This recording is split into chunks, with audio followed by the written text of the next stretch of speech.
구독과 좋아요는 저에게 큰 힘이 됩니다. 안녕하세요. 부동산 뉴스를 읽어주는 박 팀장입니다. 오늘은 부동산 중개 실무 불법 건축물, 위반 건축물 계약해도 되나요? 그러니까 1부하고 2부를 나눴습니다. 2부 같은 경우는 이제 상가 같은 거 계약을 할 때 조금 디테일한 게 있기 때문에 그건 따로 제가 설명을 드리고요. 전에 한번 제가 위반 건축물에 대해서 그 계약해도 되냐고 제가 동영상을 올린 게 있습니다. 원룸 같은 경우는 우리나라 전국에 원룸은 95% 이상이 다 불법이에요. 위반이죠. 근데 그 건축물 내장 보면은 위반 건축물 나와 있을 때가 있습니다. 중요한 건 이제 우리가 주택으로 사용하는 경우는 웬만하면 전시고 확정일자 바꿔서 보장받을 수 있는데 상가 같은 경우 좀 어려운 면이 있어요. 그래서 제가 입으로 그건 따로 제가 시간을 잡아 보겠습니다. 일단 내용을 알아야지. 전에도 한번 설명을 드렸는데 제가 부수적으로 한번 다시 설명을 드리겠습니다. 뜻을 알아야 됩니다. 일단 여기 잠깐 잘렸는데요. 불법 건축물은요, 허가를 받지 않고 건축한 건물입니다.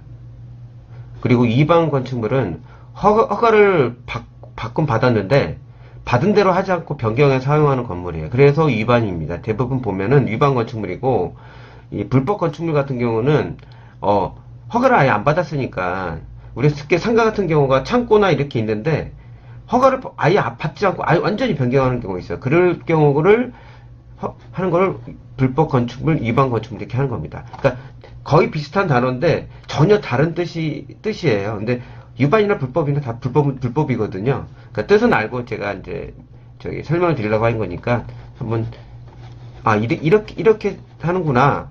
위반은 그냥 불법하고 틀리구나 하는 것만 아시면 됩니다. 크게 중요한 건 아닌데요. 보시면은 불법 건축물, 위반 건축물은 다 계약이 가능합니다. 특히 우리 부동산 중개 실무하시는 분들 중에서는 이게 되게 중요한데요. 계약이 가능하고요. 단 중요한 거는 특약사항을 꼼꼼히 써야 됩니다. 안 그러면 나중에 이것 때문에 분쟁이 생겨서 중개업자한테도 과실이 올 수가 있습니다. 그리고 똑같이 임대인이나 임차인, 그러니까 이 불법 건축물이나 위반 건축물을 이제 하려는 사람은 뭐 임차인 아니면은 매수인입니다. 임대인이나 매도인 자체가 이건 불법을 저질렀으니까, 이 중요한 거는 임차인이나 매수인이나 중개업자는 이 특약사항을 꼼꼼히 써야 됩니다. 이거를 계약을 할 때는, 특히 이제 그 상가 계약할 때는 구청에 이 관할 있을 거 아닙니까? 뭐 위생무 위생과, 어떤 뭐 건축과, 주택과, 거기 그 건축물 내장을 보면 나와 있으니까 그런 내용을 꼼꼼히 따져야 되고 물어봐야 됩니다. 그리고 나서 계약을 하는 게 더 낫다고 저는 생각합니다. 뭐 원룸 같은 경우는, 주택 같은 경우는 특히 이제 임대로 들어가는 거는 문제는 없어요. 근데 중요한 거는 이제 매매로 할 때가 이제 문제가 됩니다.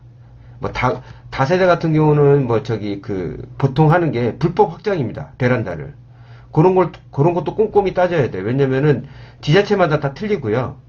뭐 행정처벌 내고 이행강제금 냅니다. 그런 걸 좀 틀리고요. 그리고 원룸 같은 경우는 이제 원룸이나 다가구 같은 경우는 불법 증축하는 경우가 대부분이에요. 증축. 그것도 이행강제금이 있어요. 몇 번까지 했는지, 아니면 뭐 법이 바뀌어가지고 계속 받는 건지, 그런 거에서 꼼꼼히 따지고 계약을 진행하는 게 낫습니다. 사시는 분도 똑같습니다. 그러니까 임대는 크게 문제가 될 게 없어요. 주택 같은 경우. 근데 상가는 임대 들어갈 때도 문제가 되니까 그거는 내가 파트를 따로 해서 설명을 드리겠습니다. 오늘 첫 번째 1부는 이제 넓은 바운드리를 해가지고 뜻만 알고 이렇게만 하면 되는구나 하는 걸 제가 오늘 그 밑그림만 그려드리고요. 다음 시간은 이제 제일 중요한 건 상가가 많이 걸려 있으니까 주택은 그렇게 큰 의미가 없습니다. 매매 아니면은. 보시면은 우리가 이제 정부 그러니까 옛날엔 민원 24시였는데 정부 24시로 바뀌었어요. 그러니까 서울 같은 경우는 부동산 정보과정이 있고 경기도는 따로 있고 다 지역마다 있습니다. 그건 제가 그런 건축물 대장 보는 방법이나 띄는 방법에서 제가 동영상 올린 게 있으니까 그걸 한번 참고하시고요.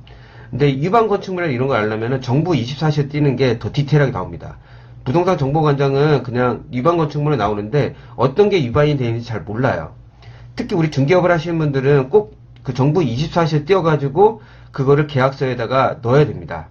위반 건축물인데 이게 이제 첫 페이지고, 이제 두 번째 페이지를 보면은 이 밑에 내용이 있습니다.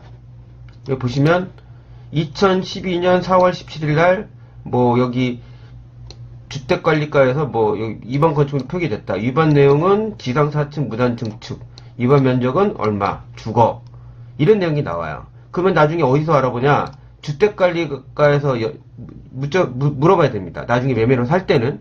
이게 지금 얼마나 이행강제임이 나오면서 이게 1년에 몇 번 나오는지, 그리고 몇 년까지 계속 할 건지, 언제 양성화가 되는지를 알아봐야 됩니다. 중개업자는.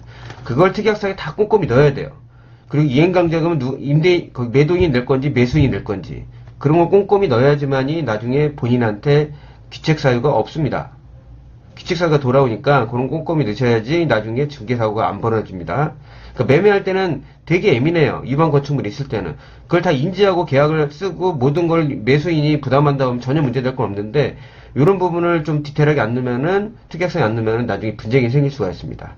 그리고 아까 말씀드린 대로 건축물 대장을 볼 때 그냥 간단하게 보는 부동산 정보관청 이런 거 말고, 이 정부 24에서 때는 그 건축물 대장을 보셔야지만이 위반 내용이 정확하게 나오는 겁니다. 꼭 이런 건 주의를 하셔야 돼요. 중개업 하시는 분들이요.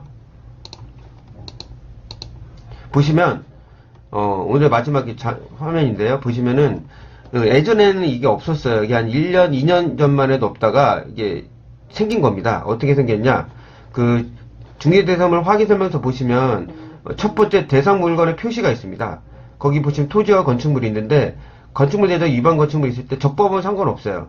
위반이면 위반은 되고 위반 내용을 적어야 되는데, 위반 건축물 이렇게 적으면 무조건 걸립니다. 단속이 뜰 때는.